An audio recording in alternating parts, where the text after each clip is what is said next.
Roast করলে তাইলে ব্যাপারটা চুদলিং পং হয়ে গেল না? চুদলিং পং আসলে কি একটা ভাষা। এই ভাষা না আছে আগা, না আছে গোড়া, না আছে মাথা। নবীনগর স্মৃতিসৌধে গিয়েছিলাম একবার কিছু কন্টেন্ট করার জন্য। তো সেখানে যে দেখি একটি মেয়ে এই কথাটি বলে রাতারাতি ভাইরাল হয়ে গেল। এই মেয়েটি একটি প্রাপ্তবয়স্ক মেয়ে।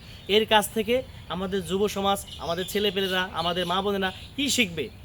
আসলে নবীনগর গিয়েছে ঘোরার জন্য, ফেরার জন্য। ওখানে গিয়ে একটা কথা বলে ভাইরাল হয়ে গেল। কি বলল আপনারা তো শুনলেনই, এটা আমি আর বলতে চাই না। এই কথাটা বলে সে মিলিয়ন মিলিয়ন ভিউ কামাই ফেললো, ভাইরাল হয়ে গেল।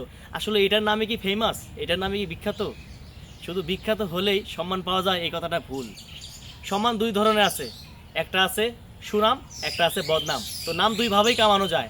আমার মনে হয় এই মেয়েটি বদনামই কামিয়েছে। তো মেয়েটিকে আমি আর উদ্দেশ্য করে কিছু বললাম না, যা বললাম আপনাদের উদ্দেশ্যে বললাম। আপনারাই তো তাদেরকে ফেমাস বানিয়ে দিচ্ছেন, যে যত খারাপই করতে পারে, যে অনলাইন ফর্মে যত নোংরামি করতে পারে, আপনারা তাকেই পছন্দ করেন। তো আমি চাই না আমার ভিডিও ভাইরাল হোক, আমাকে ভাইরাল করেন। আমাকে ভাইরাল করার দরকার নেই।